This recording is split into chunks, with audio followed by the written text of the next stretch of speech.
Welcome to Jaztime. Jaztime.com is an online store that buys, sells, trades authentic luxury watches. We make these videos so our customers can easily choose the best watch for themselves in the comfort of their own home. If you like this watch and would like to purchase it at the lowest price anywhere online, click on the link in the description below to buy it at Jaztime.com. Today, I'm going to be reviewing the Rolex Oyster Perpetual 34 in oyster steel, also known as stainless steel, reference 124200 with a pink index dial. I will tell you a little bit about the history of this Oyster Perpetual, then tell you about where this watch stands in the lineup of other similar Oyster Perpetuals, then tell you about the case bezel dial bracelet movement, finally try it on and give you my thoughts. So let's start with the history. Now the Oyster Perpetual has a long history, but this Oyster Perpetual in this format has only been around since 2020. In 2020, Rolex did a massive update to their entire collection. The Oyster Perpetual was one of the watches that received a massive update, and the result is what you see here. Now, I'll go through some of the differences when I talk about the specifics, but you can pretty much consider that the new style, the modern Oyster Perpetual, have only been out since 2020, and now it's about 2025, so that's only been about 5 years. Okay, as I said, I'll go through the details when I go through the piece itself. Okay, so the Oyster Perpetual. Now, what makes an Oyster Perpetual, at least nowadays, an Oyster Perpetual, also known as OP, is that it has 3 hands time only. You do not see a date. If it had a date, it would be called a Datejust.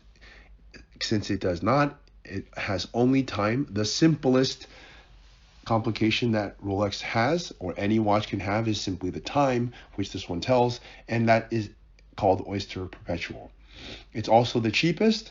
It's the entry level into the Rolex. A lot of people would like to get into a Rolex, but they can't afford the high price tag. So one option is to choose the cheapest, which is not that expensive. It's under $10,000. Some of them go above because of the color and demand and whatever, but at least the retail price is usually around $6,000 or so, plus tax, maybe $7,000.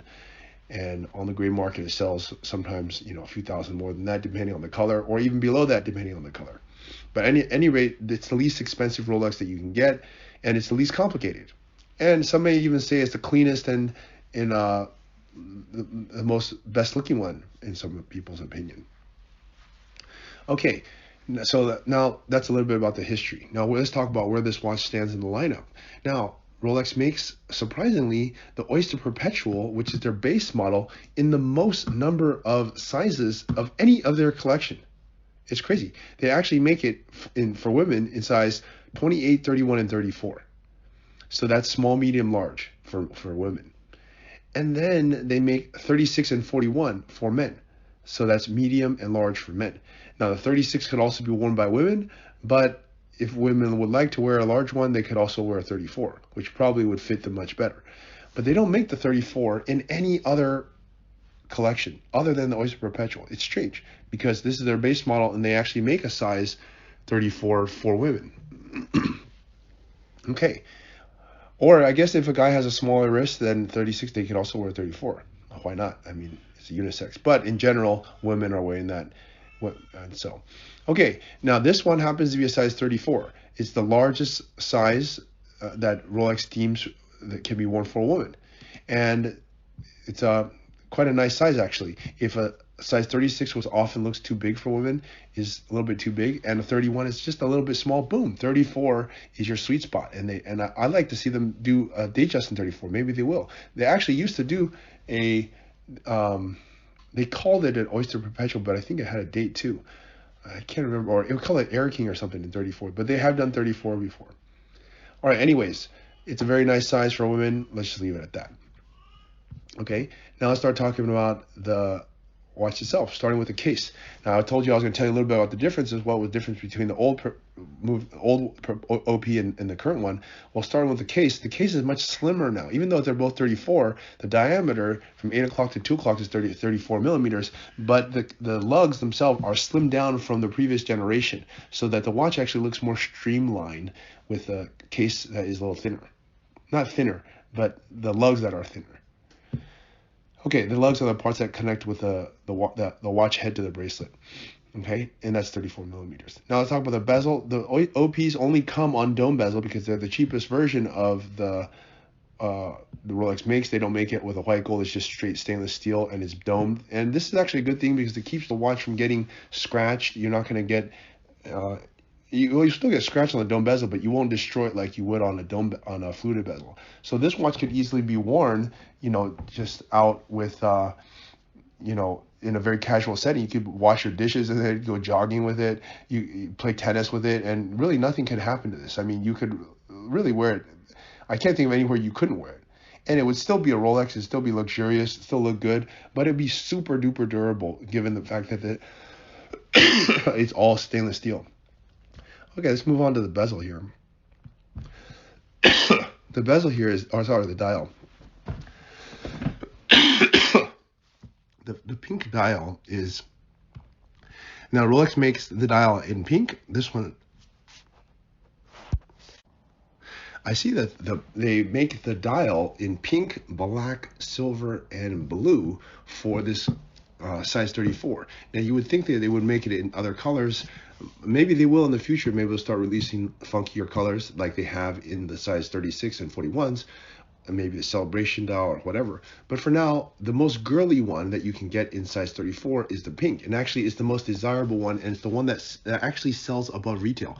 The rest of them sell at or below retail because they are just regular colors. Silver, black, blue, those are the basic colors. Now the pink really stands out in my opinion and really looks like, it doesn't look so pink where it looks like childish, but it still looks pink enough where it looks feminine and can match a lot of pastel colors, light blue, light pink, of course, whites, light yellow, this kind of very light summery clothing. And it has an index dial, which means that the numerals are luminescent. Before, they actually used to make the OP with all sorts of variations. Those things are all gone and dead by now. And Rolex has gone in favor of making it very simple. Just a flat color dial with luminescent. And that makes the watch look cleaner. It opens the dial more. It just looks much more luxurious and simple. And there you have it. That's the dial. Let's move on to the bracelet. Now the bracelet also is actually a bit changed from before. Now it's still the same Oyster bracelet, and I can note this to you also. It's all in brush finish as opposed to previous. Well, actually, all the OPs, they do the simple brush finish. Now as opposed to Datejust that have a stainless, polish finish and a brush finish mix. Now OP, since it's their most basic line, is all in brush finish. Now you might be wondering, why is that?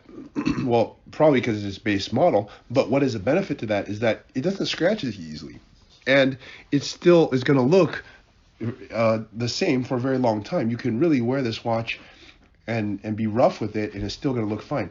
And if you look also at the clasp, this is the only model that the crown insignia is not raised or embossed above the bracelet.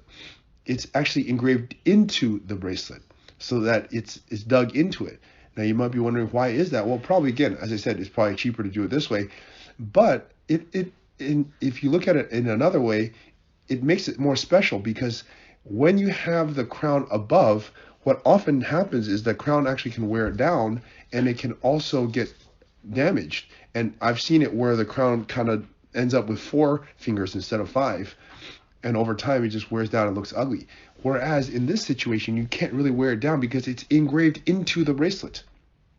That's one major thing. The second major thing is they used to not have the comfort extension on the bracelet on OPs. Now they actually have the comfort extension on the OP. Now you might be wondering, why do you need a comfort extension? Well, sometimes your hand gets bigger and smaller as the day progresses.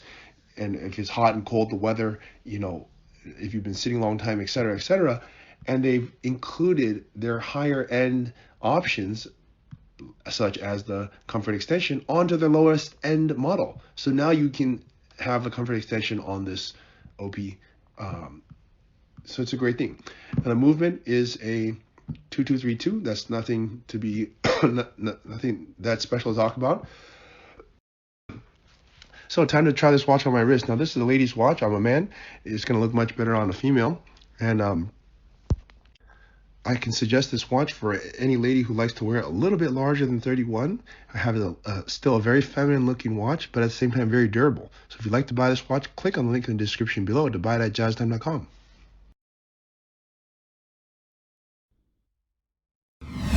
If you want to find out more about the watch you just saw in the video, you can just click below on Show More to see the full description. Then you can check the link next to model as seen in video, click on it and you will get to the proper page where you can see all the details. If you're watching on a mobile phone, you have to click on the arrow down on the right hand side below the video to see the full description. If you like this video, please give us a thumbs up.